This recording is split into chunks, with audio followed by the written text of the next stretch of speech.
Hey guys, it's Josh from Cardboard Connoisseurs, bringing you top four of our cEDH tournament.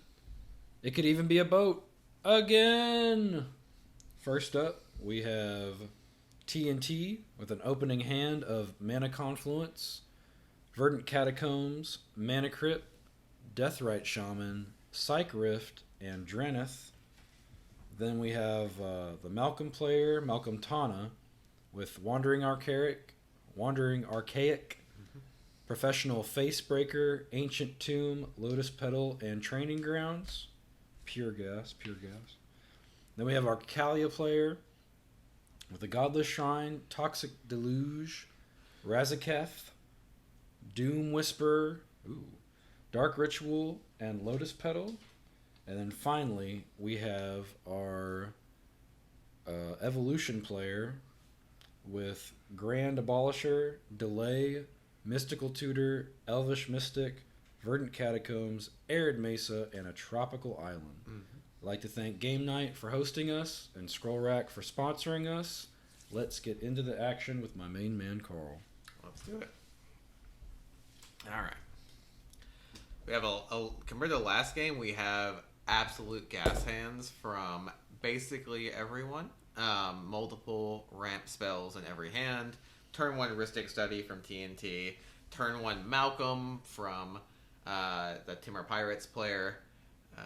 Presumably, yes. And then there we go. Not paying the one. Yeah, not paying the one either time. Just feeding cards into that Ristic engine. But, I mean, what are you going to do if you got to turn 1 Malcolm, right?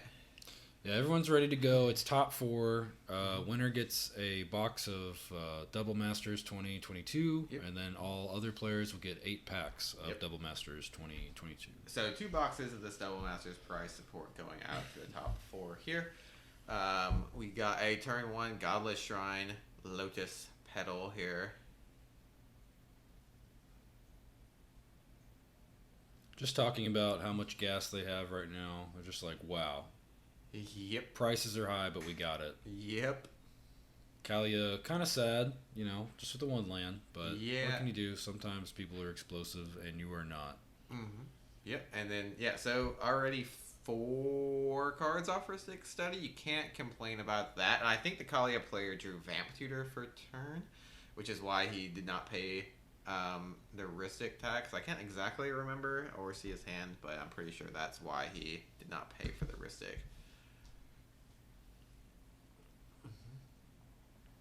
Verdant Catacombs, the play here. 4 mana on the board. Taking some pain here. Pow pow. Opponent's making the TNT player fetch first. Mm-hmm. Making him go through the motions. Yeah. And, Kalia does actually have the Dark Ritual in hand. So we could have seen a Dark Ritual opposition agent there. If he had the opposite agent to go with it. Would have been excellent. Yeah, would have been very good to pull ahead of this game and snatch that land off of the TNT player. Mm-hmm.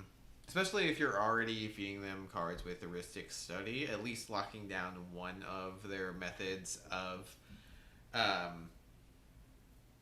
generating advantage and finding wins. Excellent way to fight from a different path. And there we have a Drenith Magistrate, which is not awesome for these players here. Malcolm are obviously very cool with that. Yeah, Malcolm is fine. The only real reason that Tana is in these Malcolm lists is to maybe generate some late game advantages, or you can morph it or Eldritch Evolution it into something decent. Facebreaker. Yeah, Professional Facebreaker is pretty wild. Yes, it is. Quite the magic card. Yep. So he's going to be generating 2 treasures per smack with Malcolm. If he finds another pirate, maybe dashes in a Ragavan or something like that next turn, he could be generating 5-6 treasures a turn easy. Oh, there's Ragavan. Ragavan paying the Ristic, very good. So right now he is on 5 treasures a turn if he's managing to get some smacks in, right? So 2 treasures From each player he hits with a pirate, 1 treasure from any player he can hit with professional facebreaker. Yeah, we may see him get a little slap happy here. Mm-hmm. So we have got a Godless Shrine from the Kalia player. In a Blood Crypt. Yep, calculating here. Godless Shrine cannot cast Kalia, which is typically bad in Kalia. So he's going to throw out a Dark Writ. Not paying the Ristic. Not paying Ristic. Into a Toxic Deluge. Which does wipe out a lot. That kills 6 creatures right here. No interaction, so they say, yeah, go ahead. Yeah. Oh, okay. Yeah. Obviously, the Thrasios player, or the Thrasios Bruce player, doesn't care too much about losing a single mana dork here, compared to everyone else getting their board wiped out, especially Dranath Magistrate going away. The 6 Treasure Dream has completely been destroyed for wiped now. out. So that sets back, obviously, Pirates the most. But importantly for the Kalia player, it does get the Dranath Magistrate off the board, at least temporarily here. We could see an Unearth or another Dranath Magistrate out of the Bruce Tarl and Thrasios player. So we know Malcolm has Wandering Archaic and 1 mystery card, but they are set back with only 2 cards in hand. TNT has all the cards in hand. Yeah, probably, 11-ish right now. Quite a lot. Evolution player not really played anything out. Nope, he got a fetch land, got an Elvish Mystic. Not anything awesome. And the Kalia player is threatening next turn just to drop a land, slam Kalia, and then if you don't interact with it, it could just be a Razaketh into win the game.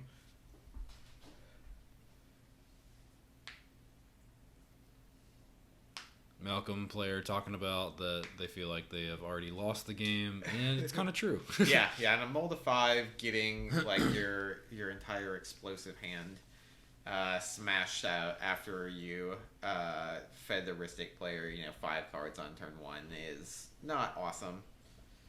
But when you're in the Mardu colors, you take what you can get. Yeah. That Deluge was right on time. Mm-hmm. Yeah, I don't think you can complain too much about the Deluge as the Kalia player.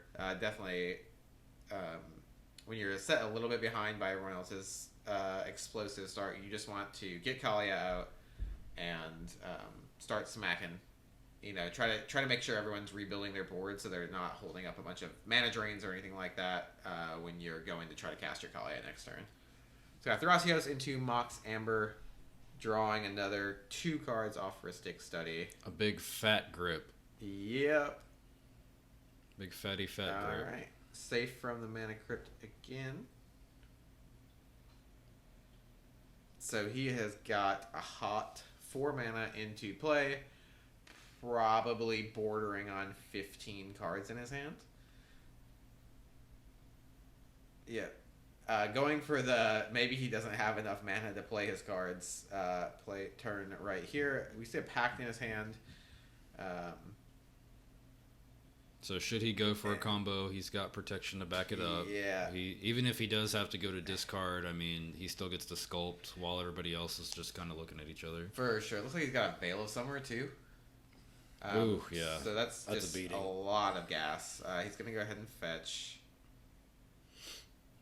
Alright, doesn't have Ad Naus in his hand. Because I just saw it in his deck. No Force. I think that's in his deck. He be selling gas like he work at Jiffy Lube. Yes. I don't think Jiffy Lube actually sells gas though. I think It's in a rap song, so okay, I'm gonna stick by Da Baby, famously quoting that. Okay. I guess Da Baby does not get his own oil changed or put gas in his car. He must have a driver. Probably not. Yeah. That's Da Baby and Da Driver. Yes, exactly. Yeah. Typically, Baby's not allowed to get driver's license. That's true. As far as I know. Not yet, anyway. Yeah, not here.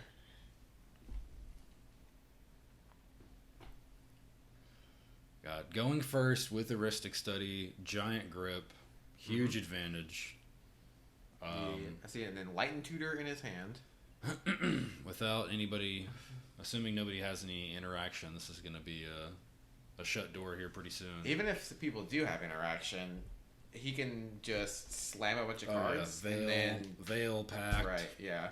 And even if he uses his entire hand, you can just have 7 cards in your hand next game and slam a bunch of Mana Dorks and Thrasios and start scrying after everyone else has used all their interaction.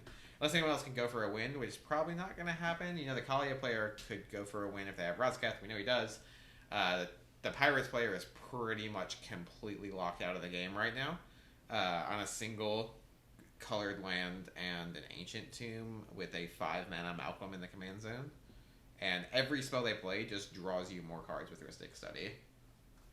3 mana taps. Let's see what he's got here. So, what do we have for 3 mana? The second Rhystic Study. Laboratory Maniac. Alright, the writing's on the wall. Yes, people are going on high alert. Not happy. Without any counter spells, their best hope is maybe removing it in response to him removing his library. Mm-hmm. Yeah, honestly, ideal. Because it's not like Thassa's Oracle where the trigger goes on the stack and you can respond to it and hold priority and maybe not commit as hard if you have interaction of the removal type. Like Labman's got to be there when you try to draw the card. So out of a Kalia deck that's probably running Pyroblast, Red Blast, Swords, and stuff like that, Labman a much more risky play. It lets the Kalia player actually get in the game and be able to interact with you.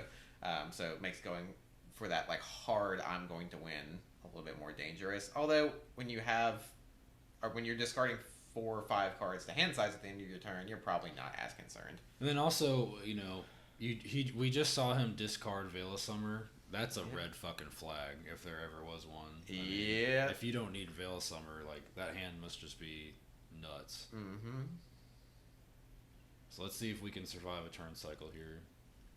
Survival of the Fittest, paying 1. He's got 1 card left in his hand. It is a Wandering Archaic. Yeah, commenting that he cannot activate it. And he can't. He's correct. Plays a Mana Crypt.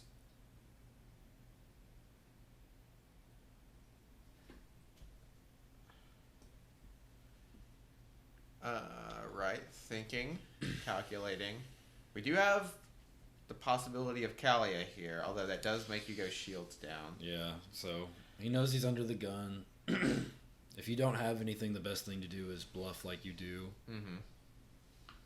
Not just outright lying, but just bluffing like you're ready to completely zap anything they even attempt to put into play. Right. You want to bluff enough that they don't try to go for the win, but not bluff so much that all the other players think that you can handle it, and then they go for the win, and you just don't have anything. That's what we call shitting the bed. Yeah, exactly. That's the one place you don't want shit. Yeah. So throws down a Hall of the Bandit Lord, it looks like. He taps his Godless Shrine, too. What does that card do? Hall of the Bandit Lord is a Beseiju style card, right? So it taps for a mana of any color. You can use it on creature spells to give them haste if you cast it with the Hall of the Bandit Lord. Oh, nice. Mana. So I think it deals 3 damage to you, too. Similar, so very Beseiju style card. It gives you mana that you can use to make a spell more powerful at the cost of life. And it looks like he is bluffing that interaction here. Red Blast does kill this combo completely. It makes you functionally just lose the game instantly. So you gotta respect that. Although again, he just has so many cards in his hand. Yeah. And trying to interact with him means him drawing more cards. And he knows that the Malcolm player has literally 1 card. But the other 2 players could have a pretty decent, sizable interaction. Mm-hmm. And I feel like Windmill slamming the Survival of the Fittest as the Malcolm player indicates that your last card in your hand is a creature card. Because if it wasn't, you wouldn't bother to put the Survival of the Fittest down, you would just smack a Tana and then, try to bluff that you had Deflecting Swat or something, Fierce Guardianship. Yeah, for sure. Because you could bluff interaction with the 2 cards, 3 mana, or 4 mana.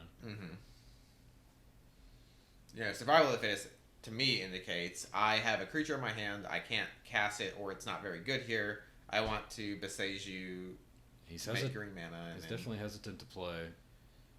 Yep. Okay. Trophy the Thrasios. Thrasios. This looks to me like an extremely obvious bait. I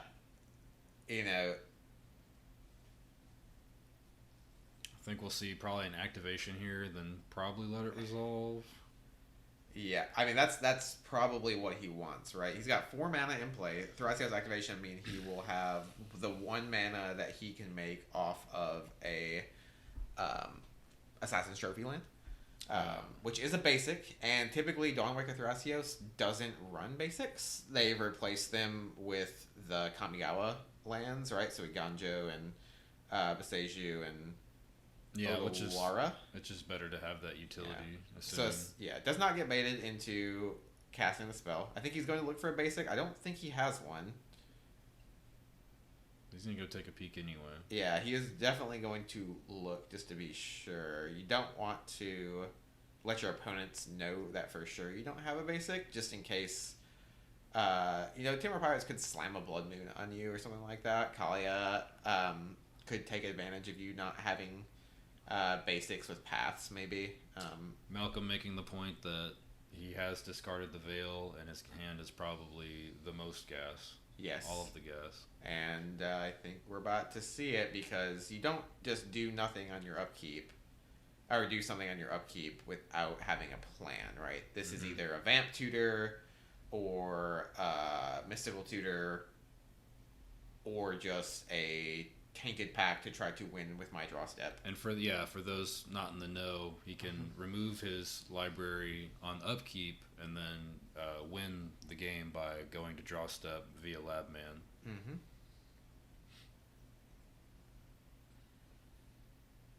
He's hesitant to play anything. You're in the top 4. You don't want to make a big mistake. But a lot of these decks don't really run that much interaction. I would think Kalia probably has a good amount of interaction, just the colors that it's in. Yeah. The removal So colors. typically the Kalia decks don't run a whole lot of interaction because the Razaketh lines take up a lot of slots, but there's no real reason not to run the kind of Red Blast, Pyroblast effects just for one to resolve Kalia and actually be able to go through your combo. You get protection, you get to weasel your way out of these spots. Here we see the Tana cast. There we go. So there's nothing going on over there. Yeah, for sure. I wonder if there wasn't a better card that he could have gotten by Besiegeing away that Wandering Archaic? I don't know what he drew for the turn. Maybe he drew a Neoform or something to that effect, and he's going to try to Neoform that Tana into something more than useful. likely, yeah. I would bet money on that. Okay. We see a hasty Kalia come into play. Or we forget about the Mana Crypt. Alright.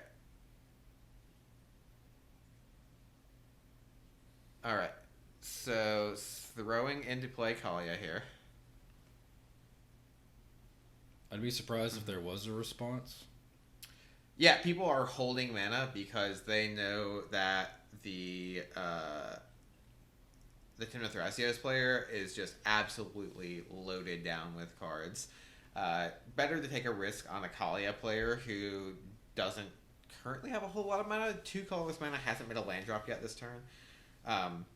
And also, if Kalia tries to win, you've got to assume that Timna Thrasios is going to smash some counterspells down towards that way. I don't think you can even try to go for a win here with Kalia because the Razaketh line means sacking Kalia. Yeah, we have Razaketh and Doom Whisperer in hand, so we'll see what pops off here. See if he drew anything that's a little more appealing to him in this spot. Yeah, and I think the best idea here is to stick in the Doom Whisperer to try to make it seem like you're not a huge threat. Surveil some cards at the end of your turn and try to win on next turn with untapped lands and being able to put Razaketh into play and having 2 creatures to sack 2 Razaketh. And it is a Doom Whisperer into play here. This can also get you that that limited Kalia interaction. You can just surveil into a silence or something to that effect. Or just interaction to stop Labman. Yeah, or interaction just to stop Labman. This is basically a pseudo tutor, kind of like what's the tutor that lets you look at the top X cards of your deck and then it hurts you for that much? Plunge into Darkness. Yeah, plunge. So basically, this is a Plunge into Darkness that also fills your graveyard right here. That card has another mode that nobody knows about. Yeah, you sacrifice some creatures and gain some life or something to that effect. Yeah, we don't talk about that though. Yeah, we don't talk about that. Yeah. But yeah, Kalia deck does run a lot of reanimation style effects, and also if you tutor into a Villas, Doom Whisperer becomes basically just demonic tutor for pay 2 life demonic tutor, right? For sure.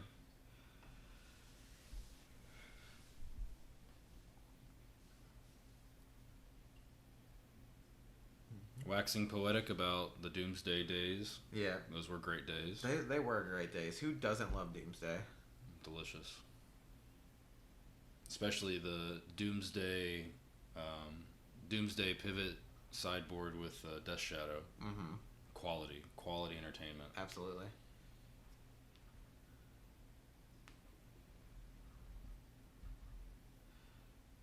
All right. Now with the Evolution player, we see 3 lands and an artifact. He really needs the game to go long to accrue small advantages here and there before they can go for the big win. Yeah, for sure. But it does not seem like we will be able to get that far unless people start drawing a whole bunch of cards. Right, yeah, the Thrasios is kind of a lot more layered than the kind of like blue-black Thassa's Oracle style combos. You have a lot of different interchangeable pieces that also can give you a little bit of value if you just draw them yourself, right? You have like Kinnan and Basalt Monolith, but Kinnan can also double mana off your Mana Dork, so you can get more Thrasios activations. Basalt Monolith could theoretically ramp you into something like a Seaboard Muse, and then you're not worried about the untap on Basalt Monolith because Seaboard Muse will untap it for you. Whereas the Timna Thrasios deck is much more just going for an A+B combo that insta wins. But the pieces themselves are more or less useless. Yeah. But that also means, favoring a shorter game where you're going to draw fewer of those useless pieces over the course of the game. That's what's so cool about TNT is that they kind of play all the roles, just depending on the texture of your hand and, obviously your opponents as well. But right. This will be the second round in a row that this TNT player has been able just to sit back, get a huge grip, and then just go for it. So let's see if he...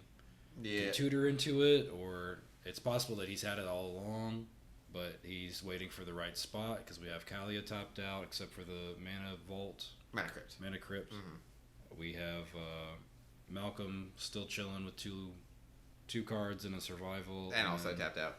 And then the Evolution player with four cards in hand. Yeah, so... But he's holding up mana, so... Definitely indicating interaction, don't go for the win. That's all you can do. Yeah, for sure. Because it does just take one player, and they will pop your bubble. Yep. But he's probably just thick with interaction and counter spells. Anyway. Absolutely.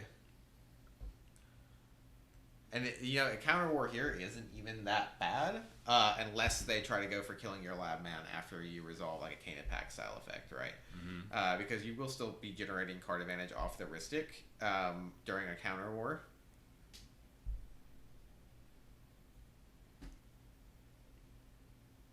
Teamer Colors doesn't have a free kill spell that I'm aware of, and he's tapped out. Kalia could have a free kill spell in Deadly Relic. Yeah. Possibly a Snuff Out. And yeah, here we go. There you go. Here is the Tainted Pact. That is Tainted Pact. Yeah. Mystical Archive Tainted Pack. But yeah, with shields down, 2 players have basically shields down, and then 1 player shields up. You're pretty safe to just go ahead and go for it. Yeah. Yeah, it's very unlikely that the Bruce Thrasios player is going to interact with you in a way that causes you to insta lose. They probably have swords, they have bolt. But it's not like the Kalia player, who's pretty much his only interaction comes from Pyroblast, Red Blast, and creature removal and silence and stuff like that. Yeah. Let me see a delay, not paying the Rhystic. Not paying the Rhystic, indicating I have another counter spell. Yeah. Dispel. Or, maybe I'm afraid of Flusterstorm. Yeah. So Dispel, targeting delay. Dispel counters delay, so Flusterstorm now is going to be big enough. That is a mana drain, right? The double master. And Pact. Yep. Not Tainted Pact. Yeah. He's Normal got the Pact. Tainted Pact into Pact of Negation, the old double Pact play. Maybe we'll see a Pact of the Titan here. Probably not there. Yeah. Yeah, alright. The Evolution player saying, is anybody else going to help out? Yeah. I have tried to play... I've got fuck the all. Fun Police. You're right. Fun Police. Although, really, it's Ristic, not the Fun Police here. And this is all at the instep of the Evolution player, I believe. Right, yes. Yeah. So he's still going to be able to tap out. Probably because he had that Pact in hand, he wants to think about being able to untap and pay for the Pact in case he did lose the counter war. And he does do that thing. Very interesting. Actually, a Chain of Vapor effect or something like that. They could bounce the mana card there. It did kill him instantly. Yeah. And that's it. That's your winner of top 4. Yep. TNT takes it down, gets a box of Double Masters 2022. Mm-hmm. Thank you, Scroll Rack. Thank you, Game Night. As always, I'm Josh with Cardboard Connoisseurs with my main man, Carl.